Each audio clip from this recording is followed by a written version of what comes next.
bastard. Couldn't run because of the weight of his load. Still, better a branded than one of us.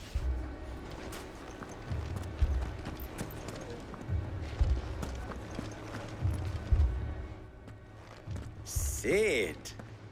Your new companion appears much more formidable than your uncle. Should I be worried? You haven't been introduced. Jill, Clive has told me much about you. All lies, I'm sure. Your Stolas said that Dalimil has a bandit problem. Indeed. Although, you're a little late. They left with our food and guild days ago. Any idea where they went? The desert's a big place. Your guess is as good as mine. But the fact is, I have more immediate concerns. What did you say to me? What did you say? As if by magic. Let's just say we've yet to reach a consensus about how to solve Dalimil's little problem. And at this rate, it won't be the actions of the bandits which prove to be our undoing. It will be our own. I've tried reasoning with the dissenting parties, but even the Desert Hare has limits. Perhaps we could talk to them. What makes you think they'll listen to us? What makes you think they won't? She makes a fair point, Sid. And you won't have wasted much of your precious time if you fail. They're just across the courtyard.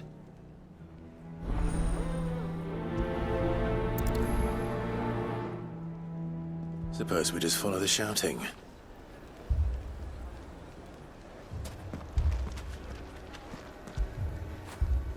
After it!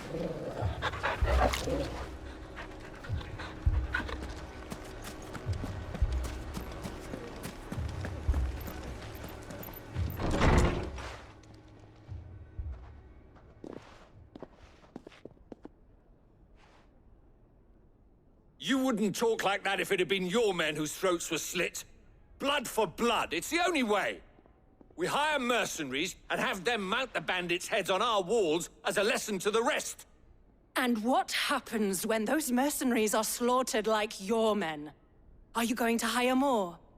We're better off using that coin to buy food and supplies. If we hire mercenaries, the only thing we're buying is the bandits' ire.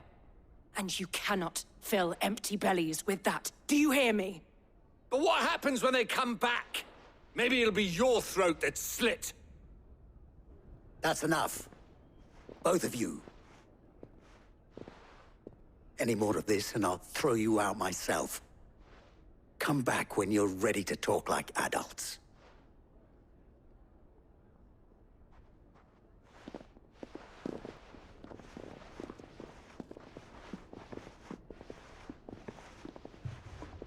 Victor.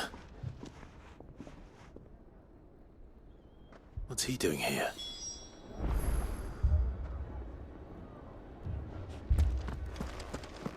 Haven't we had enough fighting?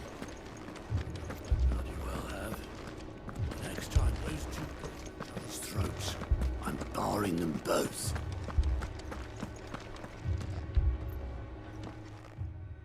Sid. And Lady Jill. What brings you here? I was about to ask you the same thing. Costness is in chaos, and the markets have all but ceased to operate. The Briar's Kiss here in Dalimil is the only place I can reliably obtain supplies. I was here to do just that when Master Lubor told me of his troubles. He thought I might be able to talk some sense into these fools. But if you're here, I suppose his patience must be waning. Who are those people? Those were the thorns in Lubor's side. And the reason this place might be headed the same way as Costness. It's these accursed skies. The darkness is enough to drive a man to madness. Or an entire city, for that matter. We're still working on the skies. But in the meantime, perhaps we can find a solution to Dalimil's problems. I hope so. For all our sakes.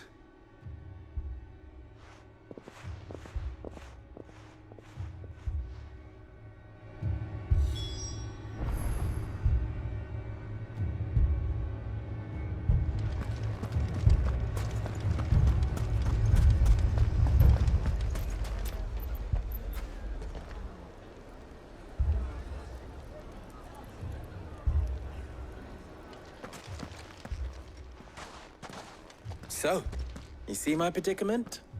What I saw was a room full of people who were angry and afraid. And with good reason by the sound of it. But if left to smolder, that anger and fear could set the entire town alight. My thoughts exactly. What to do?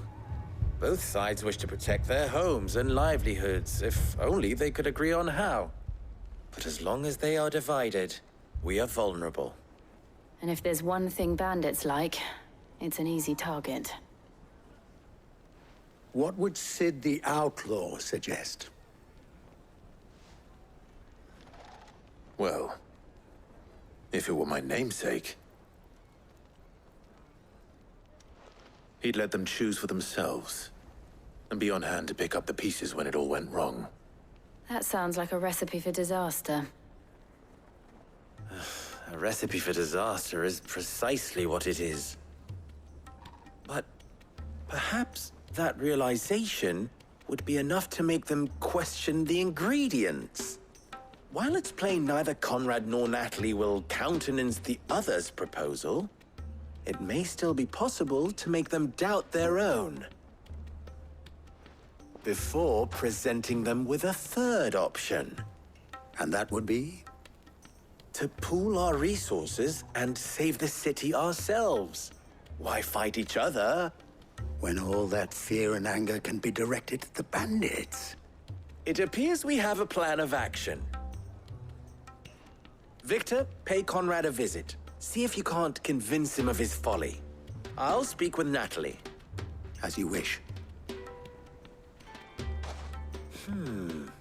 Your faces are not well known in this town. That may prove useful. Don't worry, Victor and I will do most of the talking. You need only play along. Play along. What he means to say is yes.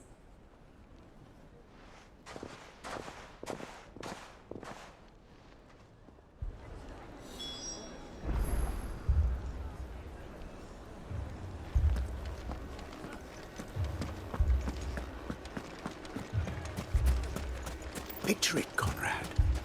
Your own city.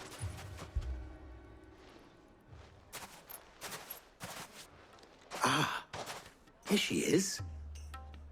The Lady of the Spear herself. Conrad, may I introduce you to Jane, commander of the Red Wings, the oldest mercenary guild in the Free Cities. A pleasure, my lady. The pleasure is all mine. As I told you, I summoned the commander here from Canver to inquire about a contract. Victor says you told him no. That there aren't any men left to hire. Is that true? True as the crystals cracked. Nobles came and claimed every last one worth his salt. And not just from us Red Wings. You know of the 7 high houses. There must be 2 swords assigned each one. Granted, we have a few boys left. If it's boys you're looking for. Well, Conrad, are you saying that Dalimil's finest cannot defend this town better than a gaggle of unblooded striplings? That a band of beardless youths could better avenge the deaths of your brave men than you yourselves? Absolutely not. We'll show those bastards who they're dealing with.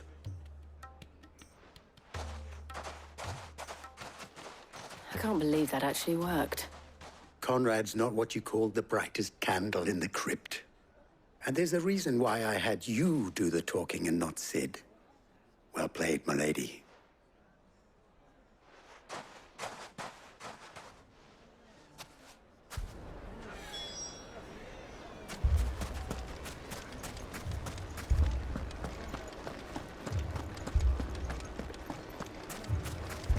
My shop. If I had my pickaxe, I would... I mean, it may still be possible to buy something, and we may yet be allowed to keep it. Yes, but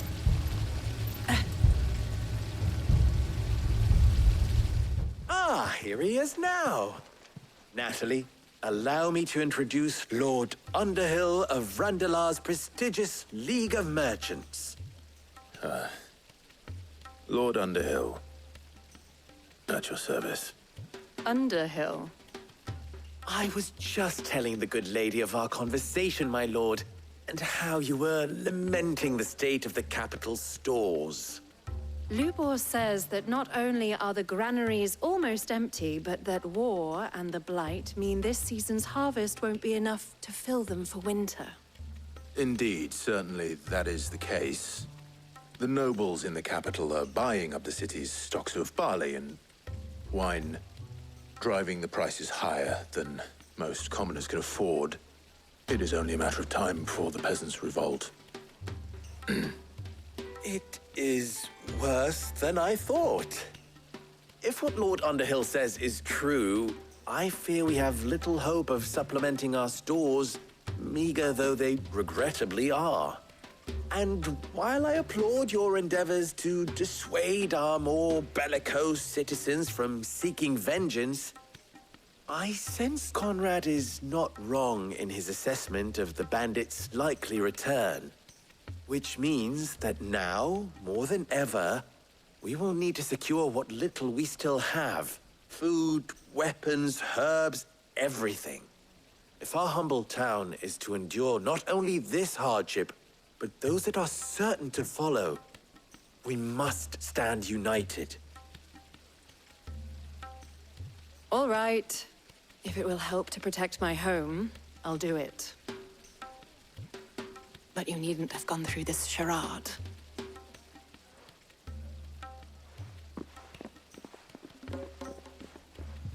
Thank you, Clive. Your performance was nothing if not workmanlike. She saw right through it. I didn't say it was good, merely that it produced the desired effect. Now, my scouts should be returning shortly. Meet me back at the Briar's Kiss, and we shall see what we face.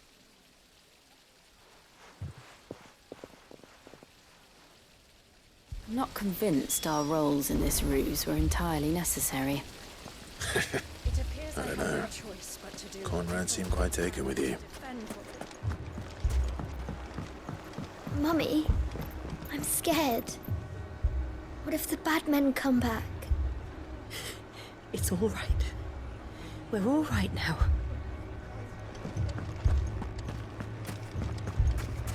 Oh, I'm ruined.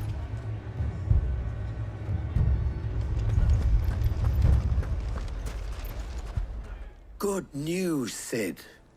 Both Conrad and Natalie have somewhat gracefully accepted their new roles. With time, they may even learn to... Time no longer appears to be the luxury it was before lunch. I take it your scouts found the bandits. Technically, it would be the bandits who found my scouts. It appears they march for Dalimil as we speak.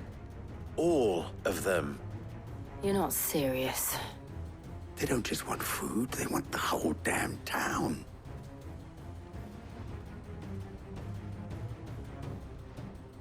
I have a favor to ask. I'm told the bandits march in two groups, one from the south and one from the desert, in a move doubtless intended to stretch our already gossamer-thin defenses. Very well. Jill and I will meet those from the desert. But what of the rest? The rest, my friend, the city shall fight. Together.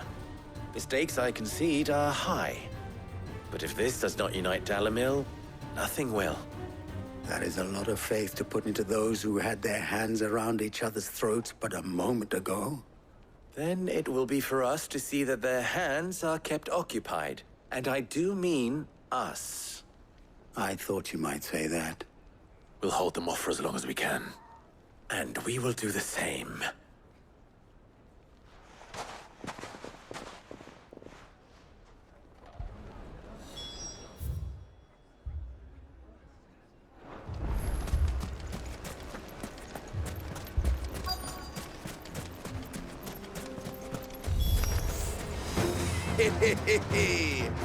The women folk have come to welcome us. I'll take that one. It's all yours. It's over.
slow.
The townspeople. Could they have held out? I don't hear any fighting. What do you think? That we should hurry.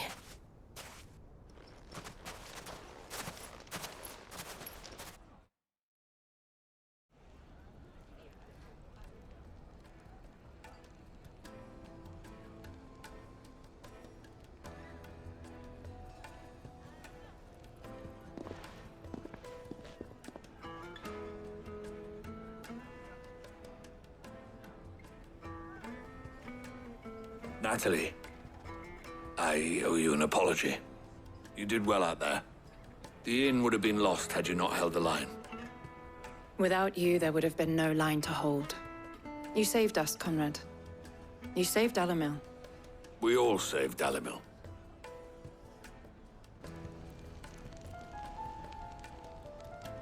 Conrad seems to have had a change of heart. I'd say they both have. I take it from your presence that our visitors from the desert won't be joining us either. Pity. The plan worked, Sid.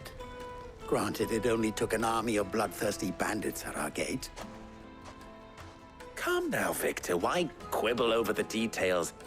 We are united, and that is all that matters. As for you, Sid, you fight considerably better than you act. I'll take that as a compliment.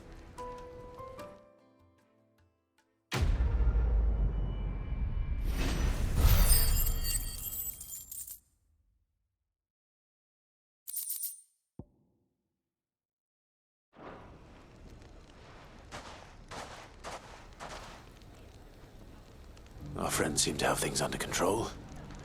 For now, at least. Let's go and put Otto's mind at rest.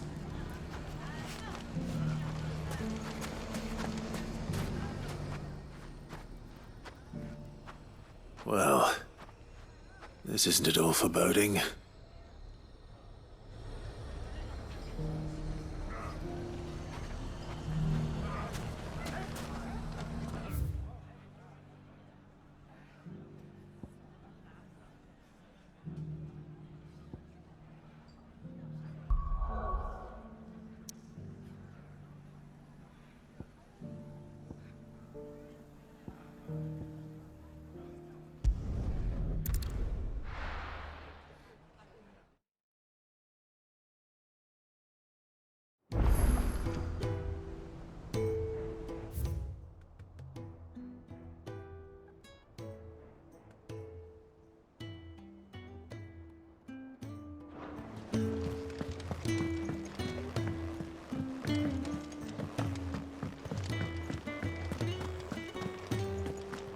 Did you see the pair that got hauled into time?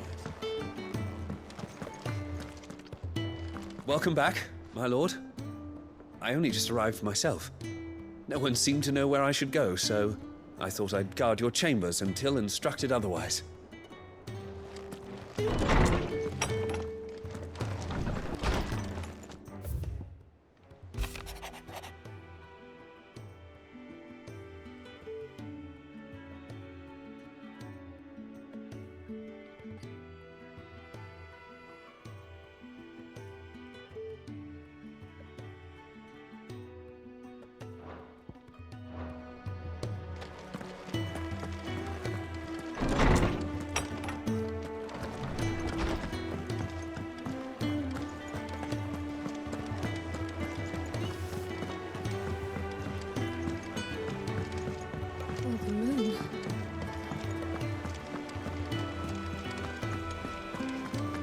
see that? Tell me you saw that.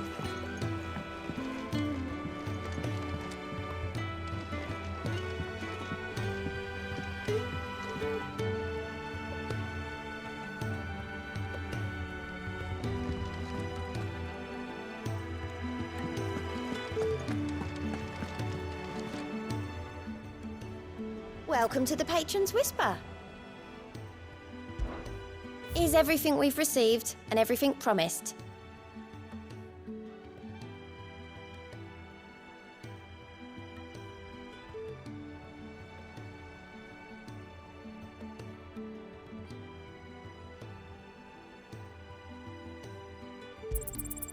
All yours.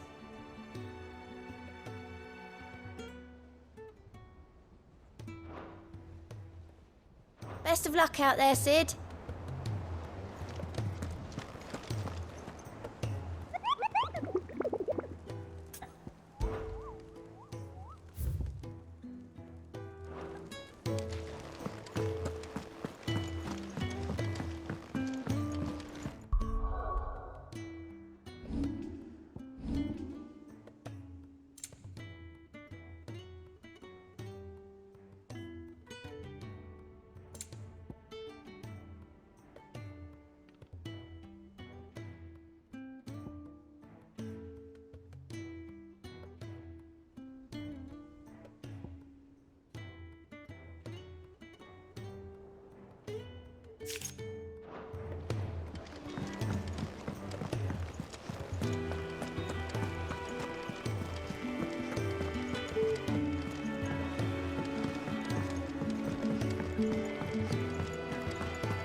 Seems the hideaway's lost its appetite. Can you blame them, with the skies as they are?